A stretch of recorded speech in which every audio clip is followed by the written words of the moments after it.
Hello, welcome to Dan Really Likes Wine, presented by Pick n Pay, which is exactly where I find myself, the On Nickel Superstore. It's about the size of Malawi, and it's probably my favourite supermarket in the country at the moment. There's not much you can't find here, with the exception of wine, or sort of. You can look at the wine, you can see through the glass, and shed a tear as you hear the sound of Akon's Lonely play out. It's terribly depressing, but there is wine that you can get, or at least wine of a sort, because while the alcoholic wine is not available, there is a range of non-alcoholic and de-alcoholized wine. Now, for many, that might strike a chord of absolute terror. The thought of drinking wine with no alcohol in it is horrible. How could I possibly do it? Well, it turns out that a couple that I've tasted have actually been fairly pleasant. Now, while it's not quite the real thing, it does provide an alternative that we can legally get hold of and can play off a few dishes, fill something of the gap that wine has left in our lives at the moment.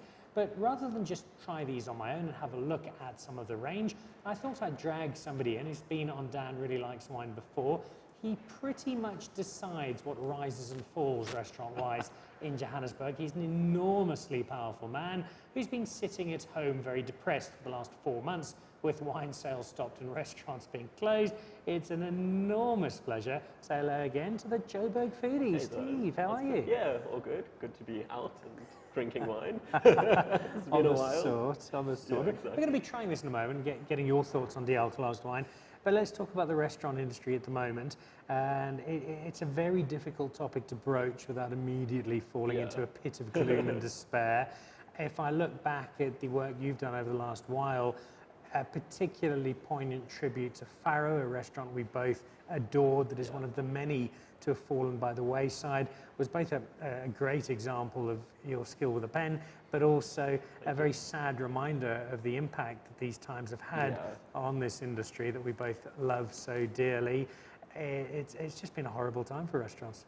Yeah, there's no positive way to spin it, really. It has really just been quite terrible to witness and watch. And, you know, being part of the industry, everyone's friends, everyone's close, and just to see the industry in kind of the state of despair hasn't been at all enjoyable. But, we're seeing some amazing support come through. We're seeing some great initiatives. In Cape Town, Liam Tomlin spearheading the drive to kind of finally let restaurants reopen. So hopefully that all happens and everyone can start getting back on their feet sooner rather than later. To what extent do you think that will happen, though? Somewhere like Farrow, which I loved for its concise but charming wine list, as well as a great menu, one of so many to have shut their doors. You can't see a lot of these places being able to reopen. How much devastation will there be? Yeah, listen, from what we're seeing already, I think what I noticed is for the first few months of lockdown, we were seeing once a week there would be a restaurant closure. Now it's happening pretty much every day, twice a day. If something doesn't change soon, I think it's just going to get worse. And our restaurant industry will be forever changed by it, I think. I think we'll take a step back. I think, it will have to come to a point of where innovation kind of takes the lead and, we kind of just start adapting to what the future may look like for the next few months, or hopefully not the next few years. But I do think we're going to see, obviously, a scaling back, and I think we're going to see a simplification of just trying to adapt to what our market can reasonably afford at the moment without tourists or that much disposable income. So a gloomy picture for the restaurant industry. It's not that much better for the wine industry, which is trying so hard. It has small outlets around the world. People are buying our wine internationally, and perhaps there's a long-term silver lining that more people are being exposed to South African wine by virtue of the messaging that a lot of South African wine supporters are putting out there. But again, an industry that's really on the ropes. Yeah, and I have to commend the wine industry just for all they've done, I think, throughout this lockdown for the restaurant industry as well. They really have, stood up. They've donated wine. The restaurant rescue project has seen them give millions of rands in wine to restaurants to help just drive sales. And I think it's an incredible initiative that an industry so under pressure themselves are just kind of, going forward and helping the restaurant industry. I think Waterford are doing it too. Radford Dale, everyone's kind of just jumped on board and is trying to do as much as they can to keep our industry going. So yeah, buy South African wine, eat South African food. I just keep saying, do whatever you're comfortable and able to do to support our industry. I think that's the best we can ask from people. Well, you've got two very dedicated champions of South African food and wine here in Steve and myself. It's not for indulgence. It's not because we love it. It's not because sitting drinking 8 different bottles of wine over a 26-course meal is what we want to do. It's our calling, what we need to do. And so as part of that support, I've got 6 bottles here, either non-alcoholic or de-alcoholized. Have you had any of these? Have you had any alcohol-free wine? I have had grape juice at some point. But no, I've not had any de-alcoholized or alcohol-free wine that I can recall.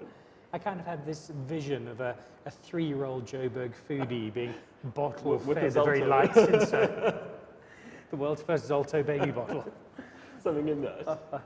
All right, well, we got 6 of them, so I'm going to open up the first of them. And I've deliberately not opened them yet because I'm quite interested to see if a non-alcoholic bottle of bubbles... I think you can sabrage it. Yeah.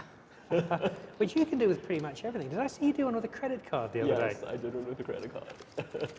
So actually, I have a sabre, Rose Jordan, who runs Martini and has her husband Michael work for her as her assistant. She gave me her grandfather or father's sword. It's proper sabre, so I'll give it a try. With a great flourish. What is this non-alcoholic? This is So non-alcoholic. this never had alcohol in at any point. As far as I know, it's completely just sort of grape juice with lots of personality. Okay. All right, there we go. Let's see what sort of pop we get. Okay. Okay, we've got the smoke and the fizz. So far, so good. The look is there. Appearance. All right, so sweet sparkling pink. Let's be fairly open here. A sweet wine, other than a dessert wine, is probably not something you or I are going to be drinking a huge amount of. Yeah. But it is a very big and important part of the broader wine market. Yeah, for sure. All right, this is the kind of colour my 6-year-old daughter would adore. Yeah. And it's the kind of wine she can drink. There's a bit of fizz there. She's more partial to a light Chenin. Quite a big mousse if you look at those bubbles. Indeed. Look, in terms of the aesthetic, they've got the authenticity. Yeah. No, it looks right. Whoa. There's strawberry jam in there. Yeah. But there's also a slightly savoury note to it. Yeah, definitely. It's not quite the industrial blast of sugar I might have anticipated. Yeah, to be honest, I thought it would smell like grape tizer, but it doesn't. Cheers. Yeah, cheers.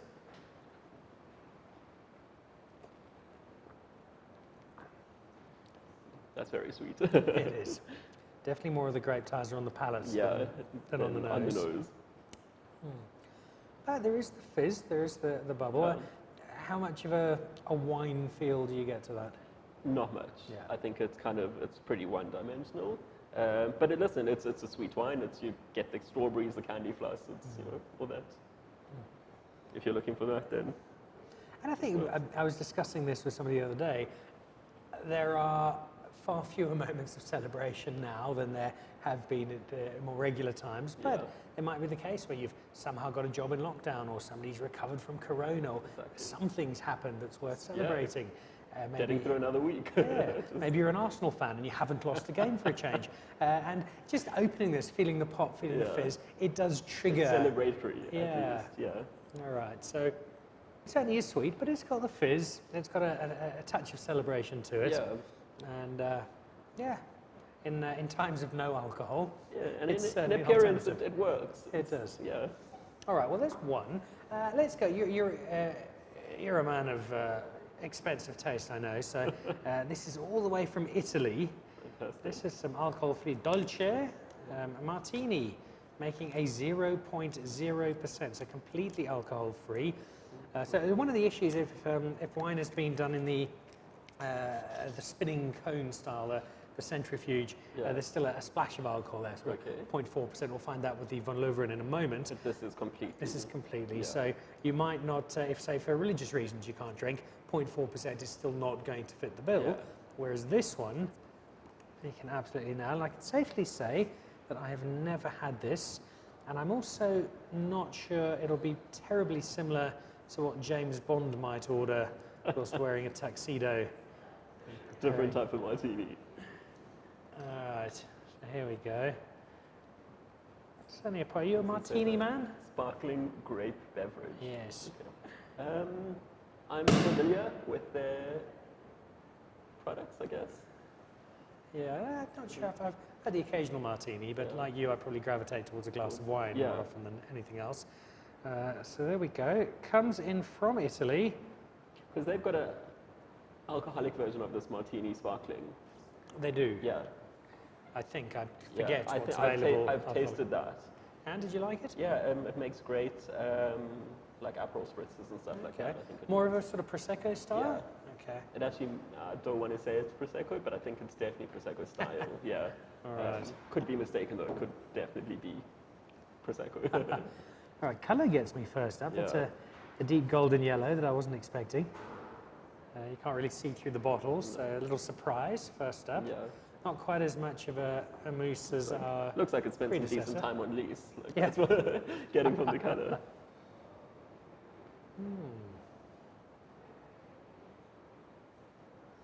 Getting a little bit of sort of burnt pineapple. Yeah. There's definitely that like confected type of sweet. Yeah, exactly. I remember growing up in Zimbabwe, we had a teacher at our school who insisted on delivering packets of confit that she made herself that could induce diabetes with one bite. This is obviously nowhere near as sweet or sugary, but that nose of confit, as you say.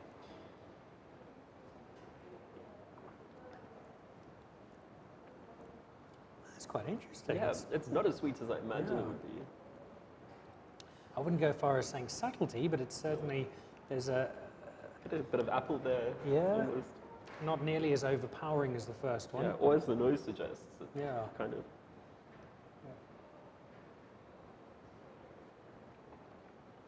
And I think with that first one, because it's got that sweetness to it, you probably knock that back in one go. Yeah. Whereas this, you actually appreciate a little bit more of the there's flavour. more, as you say, I think subtlety is probably Pushing it. yeah, but it's it's comparatively more subtle. Yeah, I'm actually pleasantly surprised by this. And again, it does the job of popping open the bottle, and you can sort of close your eyes. Oh, well, I'm drinking something Italian. Yeah, we could be sitting with the Cloonies in Lake Como, knocking back a bottle of alcohol-free martini. Can't see George doing that. No, I can't. But yeah, it's interesting. It's definitely got more layers than I thought it would have. Yeah. It's not pure grape juice. Or it Yeah, doesn't taste like it is pure grape juice. It doesn't taste like pure grape juice. And actually, I don't think that's us trying to look too much for something that's not No. there. It's actually given us both a quite pleasant surprise. So I'd still probably go for a vintage Peter Ferrera, given the option. But there we go. Nicely done, Italy. Thank you. All right. Okay, so I think out of the two bubbles, you and I would probably go for the martini. But then if you've got a slightly sweeter palate, that Robertson will definitely work for you. Onto a trio. Now, you would have seen these on Dan Really Likes Wine last week. So I know them quite well, but I thought I'd get the opinion from the neutral here. So this is the first of them. I went down to the launch of this range, a range that just about sold out during the first lockdown. And it was pretty much all you could buy from a lot of... I think sort of this and the Leopard's Leap, which we'll taste in a moment. So, and it's... what grape is it? Or what? So they can't say on the bottle, but it's a Sauvignon Blanc. Oh, my favourite. So just a quick rider here. Steve and Sauvignon Blanc go together like French rugby referees and Springbok matches. It's not a natural fit. But this will be a very different Sauvignon Blanc, so to speak. To any. Again, the spinning cone technology. So it started as a normal alcoholic Sauvignon Blanc that's been de-alcoholized. It's down to about 0.4%. So I did the calculations here. If you were to drink a 14% alcohol bottle, which a Sauvignon Blanc would probably not be, but say a red bottle, 14%, you'd need 35 glasses to match a regular glass of wine in terms of the alcohol content. So for a normal night out for the Joburg Foodie, say a quiet Monday evening home, you'd need 350 glasses of this, which is probably going to have your bladder in a fairly displeased state. Yeah, with this one in particular, I found the nose was fairly muted. There wasn't an enormous amount springing out. No. But then when I actually got into the mouthfeel, I was quite surprised with what I got. So. I mean, even colour-wise, I mean, it looks like wine. Yeah. And it's a big part, getting your brain around convincing, oh, this is wine. Yeah, well, that, I mean, I often say that with a lot of popular wine that is perceived as being great is often enjoyed by the label. Yeah. Because, and I guess it all plays a part. Yeah. Again, it's nowhere near as sweet as I thought it would be. I would like a bit more complexity. I think it's kind of, single noted. Yeah. But it's not bad by any stretch. I think for me, when I drank this, immediately lots of sort of very tart apple, not the sweetness you might have expected, as you say, but a wine that's, because of that savoury result, I can imagine myself having this out of the fridge, nice piece of fish in the sunshine. If I can't have a regular Sauvignon Blanc, this can do a job. Yeah, I would appreciate a touch more acidity, but it kind of reminds me of like a Pinot Grigio or something like that, that, very just soft. Look, I'm just amazed that I've told you that this is a Sauvignon Blanc-based wine, and you're not absolutely lambasting it because you hate Sauvignon Blanc. I don't hate Sauvignon Blanc. You hate Sauvignon Blanc. Yeah, and I think given what they've had to do, when I was chatting to the guys at Van Loveren, you spend so long learning to make wine, and then you make wine, and you kind of got to deconstruct what you've spent so many years learning to do. And it does take away some of the essence of it, but it also provides you with a challenge to create a wine that initially was for someone who's pregnant or wants to have a glass of wine but is working or driving afterwards.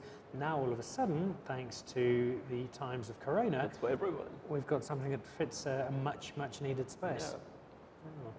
So again, it wouldn't be our first choice if we could be drinking regular Sauvignon Blanc, but I think for what it is, it's less offensive than some Sauvignon Blancs I've had. So that is Van Loveren. Print that out. Put that on your labels. That is the greatest praise you'll ever get from the chief of the anti-Sauvignon Blanc League. All right. And I mean, you get. It's just, what I find interesting is that this started as Sauvignon Blanc, and how much you lose through that de-alcoholization process. Yeah. Which is really interesting. Now, I remember talking to Maëlys Lambert about a de-alcoholized wine and that zip on the palate that isn't there from the alcohol. And it's not. If you're buying alcohol to get drunk, then you're missing the point, and you should probably go and see somebody about it. Especially wine. But it forms the component of that flavour, of that palate, of that mouthfeel. And that is the important part. It's a part that's gone. I think, given that we know it's not there, they've come up with a more than decent alternative. I quite like this. The second one, probably my favourite of them, just in terms of the flavour feel. Ravishing rosé. So let me pour you a sip. And remember, all of these are available at Pick n Pay, where we sit at the moment. So this comes from some Muscat. Now remember, when I got the first, have a go at the nose first of all, and tell me that you don't think this is going to be incredibly sweet. Yeah, no, it smells like sugar. Exactly. Which, of course, that's the great sleight of hand of Muscat, Alexandria. Shows you one thing and then gives you another. A nice pale, it fits into that onion skin category of rosé. Yeah, again, I'm impressed by the colour. Yeah. Again, although this did start as a rosé,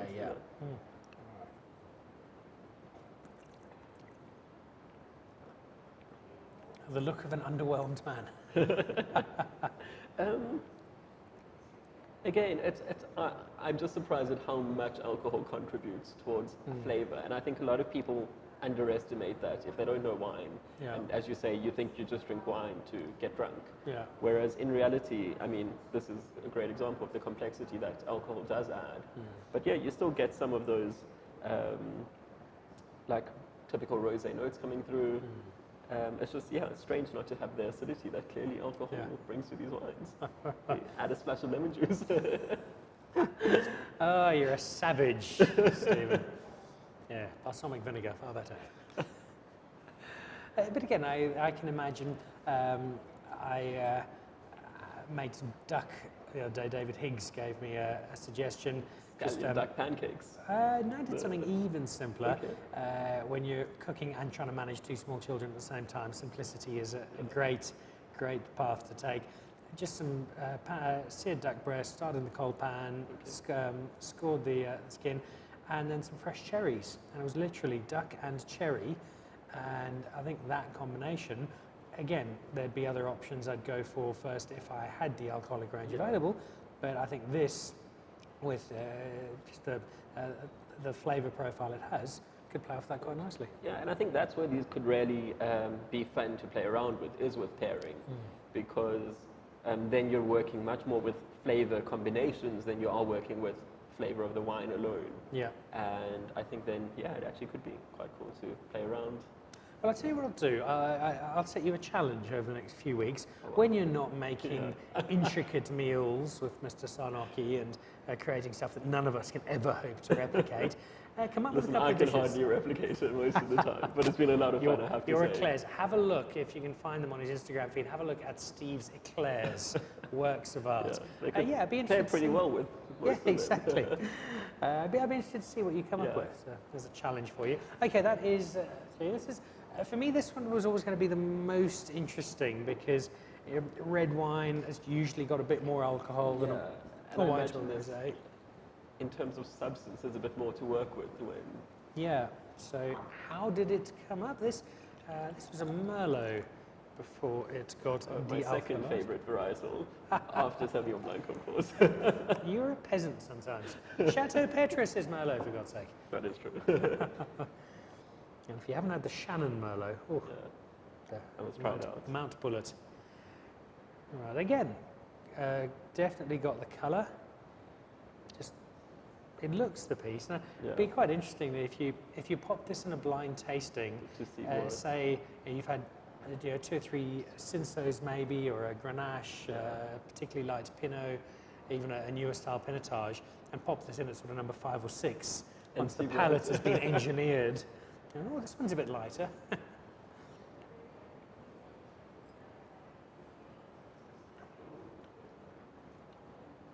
This was the one I felt, and so there's still a considerable gap, but I felt it probably had the most wine-like feel to it. There was just a little bit more, I could almost convince myself there was something faintly tannic there. Yeah. There was just in terms of texture, I guess. Yeah, just a little bit more substance to it. And to me, out of the 3, this is one that tastes most like grape juice. But I do get what you're saying about the texture, and it does have a slight grippiness to it, which is interesting.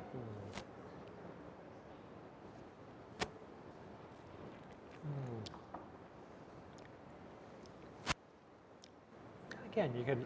It's probably not going to have quite the natural effect of being paired with a 300-gram medium rare ribeye. Or one of the many other dishes at our mutual favourite steakhouse, Marble. Sorry, brave David. Man. But I can see myself with a red meat dish in the absence of something else pairing with this, and having a pleasant combination.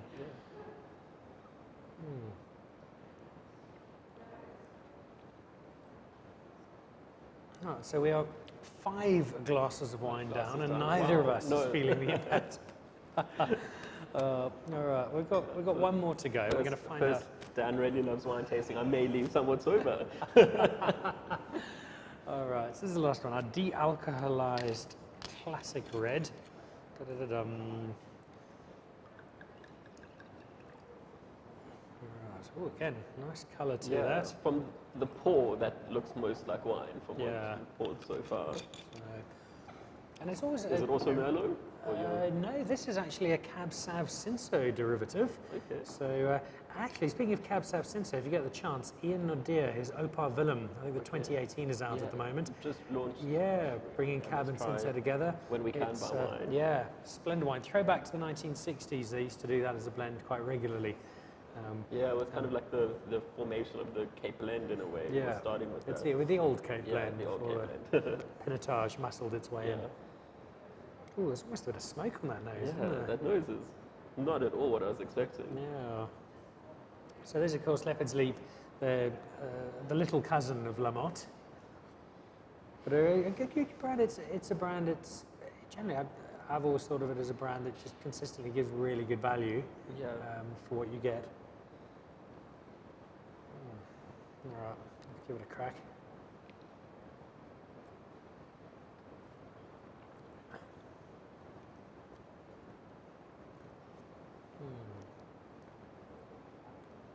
There is a legacy of Cinsault to that mouthfeel. Yeah, it is, and it definitely is the most wine-like that I think we've had. Yeah.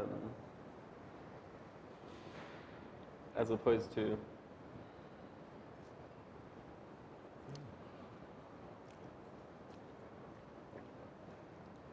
What I'd be quite interested in doing, and maybe here's another challenge for you, given you've got nothing else to do at the moment, thanks.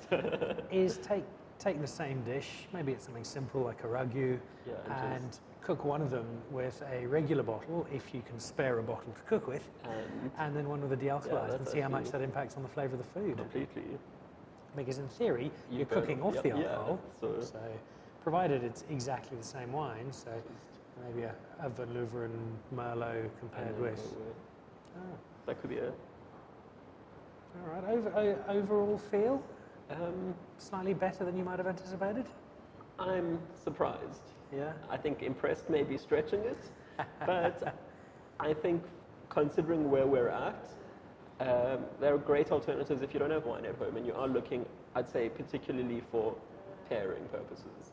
You know, I think if you're had a bit of a rough day and you're going home to enjoy a beautiful glass of wine, you might want to reach for what's left in your cellar.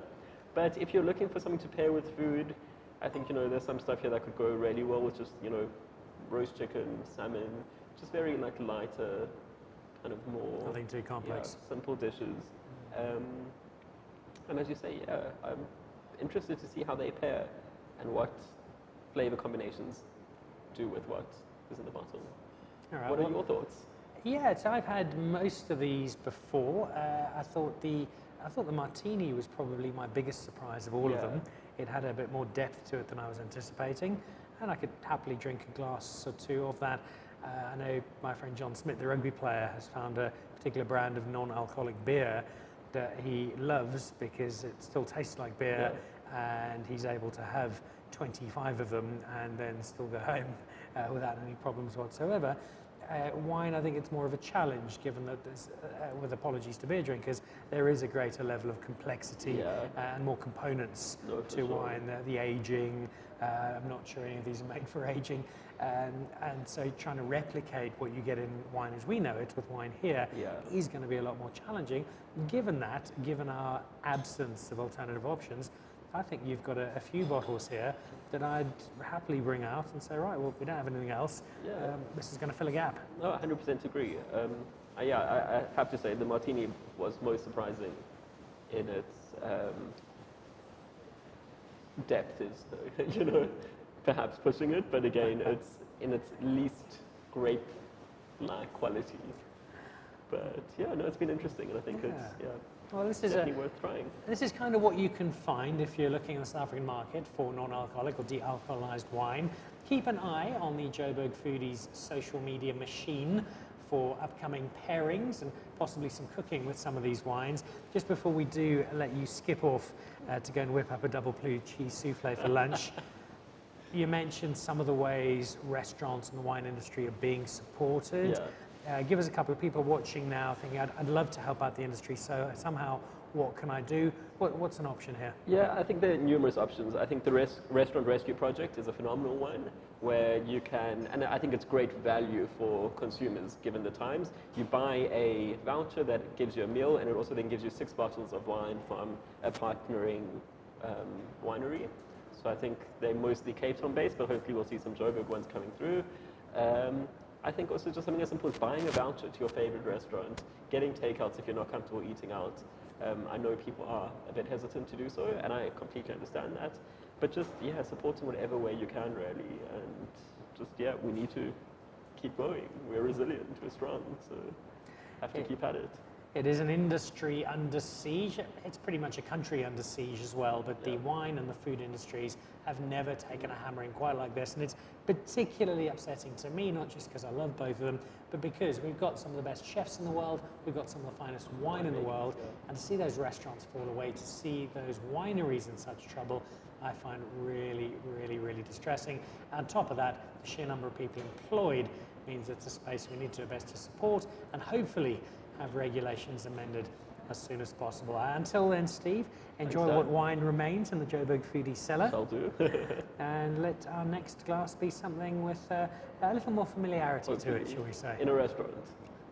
Cheers, Dan. So there we go. Very special guest this week on Dan Really Likes Wine, presented by Pick n Pay. Steve Seinfeld, the Joburg Foodie, having a look at our non-alcoholic and de-alcoholized range, all available at Pick n Pay. And remember, to be a member of that Pick n Pay wine club, you get 3 times the Smart Shopper points, you get a great range of discounted wines each month, and as soon as sales return to normal, some of the best wine in South Africa available at really, really good prices. Over the course of the week, look out for more live tastings with some of our friends in the Swartland as we celebrate as exciting a region of the winemaking world as there is at a moment. Keep supporting our restaurants, keep supporting our wine industry. We will get through this and we will return stronger than ever. Take care. Goodbye.